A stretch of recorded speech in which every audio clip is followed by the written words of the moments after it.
Hello and welcome. Today, we're going to pull off a little bit of chemical magic. Seriously, we're going to make a solid completely vanish right before your eyes. But don't worry, we're also going to reveal the simple, elegant chemistry that makes the whole trick work. So let's kick things off with a question, a real puzzle. Imagine you've got a solid that, for all intents and purposes, the textbook says is undissolvable. So how in the world do you make it dissolve? It sounds impossible, right? Well, as you're about to see, it just takes a little shift in perspective. All right, time for the main event. We're about to perform our chemical magic trick. No smoke, no mirrors, I promise. This is just pure chemistry that happens to look like a fantastic illusion. The trick itself is actually surprisingly simple to set up. First, you start with some solid silver chloride sitting in water. You can see it's all cloudy. It's definitely not dissolving. Then we add our secret ingredient, some aqueous ammonia. You just pour it in, give it a swirl, and wow. Just like that, the solid is gone. The solution becomes perfectly crystal clear. So what on earth just happened? To really get what's going on here, we have to look past the usual rules of acids and bases that you might have learned. We need a more fundamental concept, a more powerful idea, one that was figured out by the absolutely brilliant American chemist G.N. Lewis. So way back in 1923, Lewis came along and totally redefined what it means to be an acid or a base. He said, forget everything else and just focus on one simple action, the movement of a pair of electrons. And that is the key to unlocking our magic trick. And his new rules? They're beautifully simple. A Lewis base is any molecule or ion that can donate a pair of electrons. And a Lewis acid, well, that's anything that can accept that pair of electrons. That's it. It's not about protons anymore. It's all about the electrons.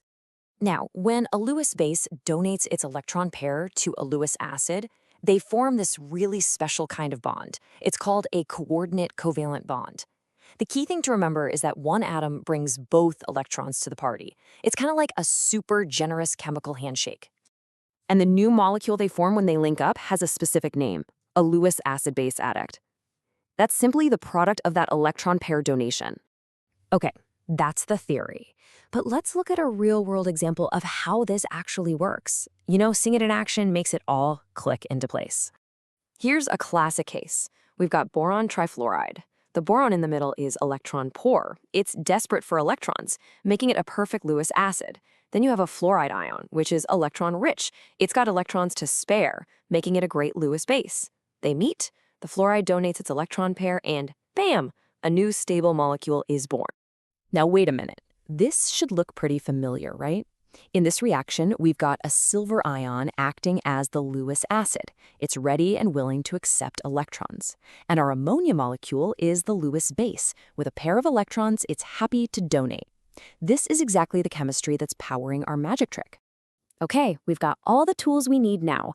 Let's rewind and go back to that beaker and finally solve the mystery of the disappearing silver chloride. So what we form in that beaker is something called a complex ion. This is where you have a central metal ion, that's our Lewis acid, and it's bonded to one or more molecules, which we call ligands. And those ligands, you guessed it, they're our Lewis bases. In our case, the silver ion is bonded to two of those ammonia ligands. So here's the play-by-play of how it all goes down. First, a teeny tiny bit of silver chloride actually does dissolve on its own, releasing just a few silver ions into the water. But the moment they're free, the ammonia that's floating around immediately snags them, forming that super stable complex ion. This makes the concentration of free silver ions plummet.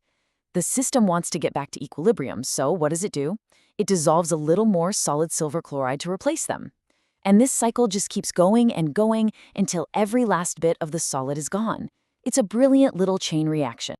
So we know this complex ion forms, but just how strong is that new bond? Is it a weak connection, or is it more like chemical superglue? Well, it turns out chemistry has a way to put a number on it. This measurement is called the formation constant, or Kf for short. You can think of it as a stability score. It's a number that tells us just how much the reaction loves to form that complex ion. The bigger the Kf, the more stable the product, and the more the reaction wants to happen. And the formation constant for our silver ammonia complex is absolutely massive. It's 1.7 times 10 to the 7th power. That's 17 million. So, yeah, this isn't just a handshake, it's a chemical vice grip. The reaction overwhelmingly dramatically favors creating this incredibly stable complex. And this quote from the source material just nails it.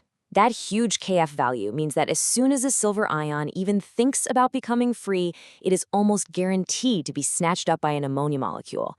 This is the engine that drives the whole process forward and makes a supposedly insoluble solid dissolve completely. So we've solved the trick, which is pretty cool. But the real lesson here, the big takeaway, is much, much bigger than this one single reaction. It's about a whole new way of looking at chemistry. You see, the Lewis model is so powerful because it's a huge generalization. It's not just about acids giving up protons anymore. It explains a massive range of chemical reactions, all under this one simple idea of electron pair donation and acceptance. It gives us a much deeper, more fundamental understanding of why things react at all. And that brings us to one final, thought-provoking question. If the secret to so much of chemistry is really just about the movement of electron pairs, what other puzzles can this simple rule help us solve? What other magic tricks can we now understand? When you start looking, you'll see it everywhere.